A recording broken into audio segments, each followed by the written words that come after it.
ना साजिद तंवर साहब आजकल भारत में है, न्यू दिल्ली में है और उसके बाद उन्हें 2-3 जगह जाना है जिसमें वो प्रयागराज यानी कि इलाहाबाद या प्रयागराज भी जाएँगे। तो बिल्कुल वो मौजूद थे इंडिया गेट पे। जी हाँ, दिल्ली में इंडिया गेट जो है या दिल्ली गेट जो कहलाता है, इंडिया गेट कहलाता है, वहाँ पर वो अब मौजूद। सबसे पहले तो मैं अपने देखने वालों को, चाहने वालों को सबसे पहले तो उनसे मैं उनको नमस्कार, प्यार, सत श्री अकाल कहना चाहूंगा।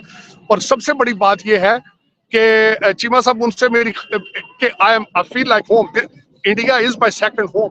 मैं बिल्कुल यहाँ ऐसे ही आता हूँ, वही फीलिंग्स होती जिस तरह मैं पाकिस्तान जाता हूँ। जिस तरह मैंने आपको कई दफा कहा है कि मेरी half of my family is in Indore and I'm planning to go there. मैं सिर्फ न्यू दिल्ली के अंदर may be one more day I will be staying here. उसके बाद मैं अमृतसर और इंदौर चला जाऊंगा। लेकिन ये क्या है कि इसके बाद मेरा प्रोग्राम है कि मजीद कुछ दिनों के लिए आऊं। दिल्ली से बोल रहा हूं और I came here day before yesterday और इंडिया गेट है सामने बिल्कुल ये, और इस साइड पे असेंबली है यहाँ पे भारत की। और मैं जिस तरह मैं पहले आपको हमेशा कहता रहता हूँ कि Bharat is my second home. और मैं जब कल एयरपोर्ट से आया हूँ तो यहाँ पे ट्यूलिप फेस्टिवल चल रहा है, फेस्टिवल, और ट्यूलिप ही ट्यूलिप थे हर साइड पे। और दूसरी सबसे बड़ी बात जो खासकर आपके देखने वालों को बतानी थी, रेसना समिट चल रही है और समिट में 15 प्राइम मिनिस्टर मुख्तलिफ मुल्कों के हैं, वो आ रहे हैं। उसके समिट के जो हेड होंगे वो ग्रीक प्राइम मिनिस्टर हैं, वो उसके हेड होंगे। और मैं I want to explore India myself. मैं जसदीप साहब से हमेशा कहता हूँ कि I want to rent a car and drive everywhere. So मैं अपने चाहने वालों, मिलने वालों को कहूँगा कि I will definitely come back and with more time and we'll have some kind of तो जैसा कि आप जानते हैं कि पाकिस्तान की जो हालात हैं इस समय वो एकदम आइसोलेटेड टाइप का है, यानी कि उसकी जो अर्थव्यवस्था है वो आइसोलेशन में पहुंच चुकी है और कभी भी ये पाकिस्तान मुल्क दिवालिया होने वाला है। और वहां इलेक्शन के बाद अभी तक भी कोई प्रधानमंत्री बनना नहीं चाहता है, कोई वो पद लेना नहीं चाहता है। ये सारे हालात पाकिस्तान के जो हैं वो किसी से भी दबा छुपा नहीं है और सबको इस बात की भनक है, खबर है, सभी को ये बात पता है, सभी देशों को पता है, सभी देशवासियों को पता है। लेकिन अगर किसी को नहीं पता है तो वो सिर्फ उनके खुद के देश पाकिस्तान को, यानी कि पाकिस्तानियों को ये बात नहीं पता है कि उनका जो स्थिति है, वर्तमान स्थिति है, वो किस दहाने पर खड़ा हुआ है और कब वो दिवालिया होने वाले हैं, क्या उनकी जो समस्याएं हैं, वो सारी चीजें उन्हें ही नहीं पता है। क्योंकि जिस तरह से इन्हें भारत के खिलाफ दुश्मनी का चूरन दिया गया इन पाकिस्तानियों को और इनके अंदर जितनी नफरतें भरनी थी उतनी नफरतें भरी गई वहां के सरकारों द्वारा, प्रशासनों द्वारा। और उसके बाद में इन्हें हमेशा से ये बताया गया कि तुम्हें जिहाद करना है, तुम्हें लोगों को मारना है, तुम्हें जन्नत में जाना है। और पता नहीं कितने तरीके से इनके दिमाग को ब्रेन वॉश करके इनको हमेशा इस तरह से बनाए रखा गया कि इन्हें कभी किसी चीज की जरूरत ही ना महसूस हो। और इन्हें ये भी नहीं पता होना चाहिए, इस तरह से इनके दिमाग को ढाला गया, बनाया गया कि इन्हें ये भी ना खबर हो कि हमारा देश चल रहा है, कि रेंग रहा है, कि मरने वाला है, कि गिरने वाला है। इन्हें इस चीज की कोई जानकारी नहीं दी गई। अब स्थिति ये है कि ये तो दुनिया की नजर में जल्द ही बर्बाद होने वाले देशों में से आते हैं, लेकिन इनका जो पुराना तरीका है वो अभी बदलने का नाम नहीं ले रहा है। मतलब इन्हें आतंकवाद पे कोई बात नहीं करनी है, उसको रोकना नहीं है, और या हो सकता है वो रोक भी ना पाए, ये भी हो सकता है। और इसके अलावा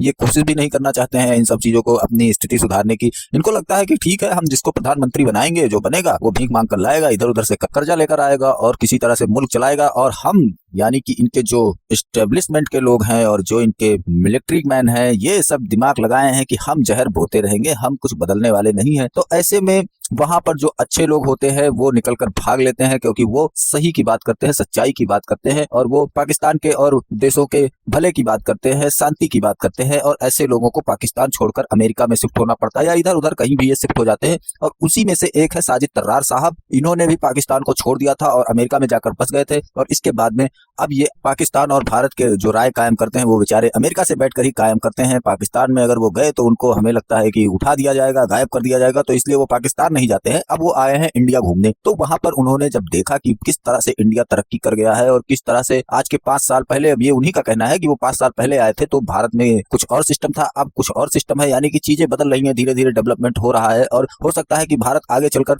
अमेरिका के बराबर एक ऐसा मुल्क बन जाए कि जो अमेरिका की तरह खूबसूरत और अच्छा देश माना जाए। तो इससे पाकिस्तानियों को बड़ी जलन हो रही है और पाकिस्तानी भड़के हुए हैं इन सब चीजों को लेकर कि आखिर क्यों ये जा रहे हैं वहां पर और हमारे दुश्मन देश से मिल रहे हैं, और तरह तरह के लोग अपनी राय मशुरा कायम करते हैं। तो चलिए चलते हैं वीडियो की ओर और देखते हैं पूरा मामला। वीडियो पसंद है तो लाइक करें, चैनल को सब्सक्राइब करें और शेयर करना बिल्कुल ना भूलें।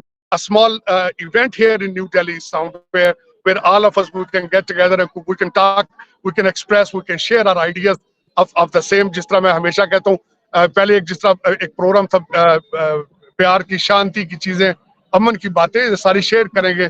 गॉड विलिंग प्रीटी सून इंशाल्लाह। और इलेक्शन का भी जोर है इस वक्त।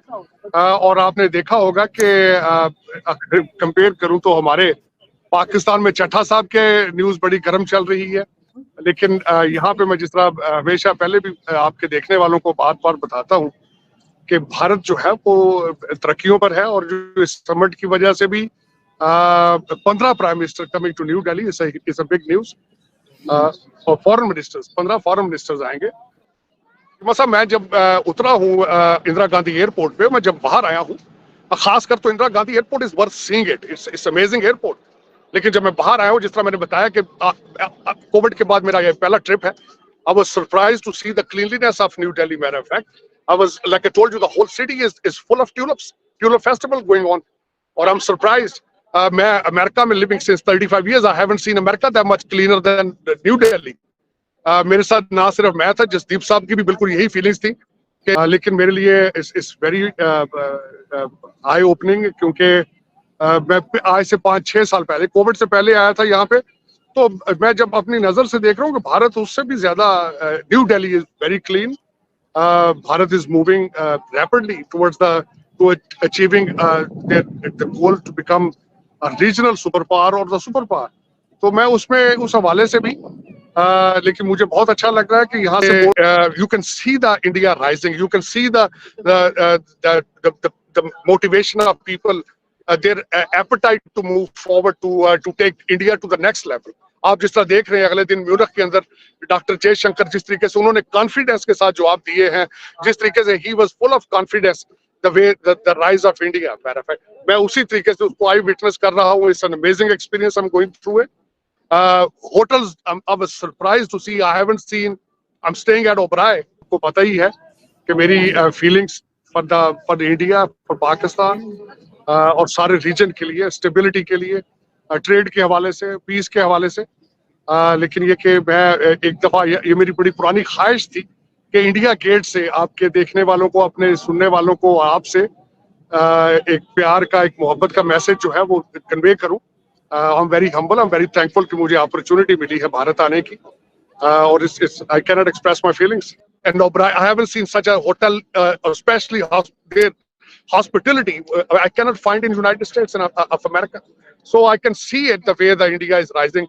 This is an eyewitness experience, and I'm seeing it, and I wish that people from my motherland, they learn from them. और जिस तरह मैं कहता हूँ कि मेरी ख्वाहिश है कि ये पूरा रीजन ग्रो करे। और आपको पता है, the country you are sitting in, what kind of chaos and political instability especially आ रही है, उनके क्या हालात हैं, खास जिस तरीके से कर रही है। और खासकर मेरा जो बताऊंगा कि न्यू दिल्ली में जो मेरा अपना 2-3 दिन का प्रोग्राम है, उसके बाद मेरा इंदौर जाने का प्रोग्राम है, इलाहाबाद जाऊंगा, अमृतसर जाऊंगा। यहाँ पे मेरा जो 2-3 दिन का ट्रिप है, एक तो वहाँ शीशगंज गुरुद्वारा साहब जाऊंगा, और मैं हर अपने ट्रिप पे जाता हूँ। उसके बाद हजरत निजामुद्दीन औलिया, उनके मजार पर जाऊंगा, अक्षरधाम मंदिर है, वहां भी जाऊंगा। तो ये तीनों चीजें मेरे न्यू दिल्ली के ट्रिप को कंक्लूड करेंगे।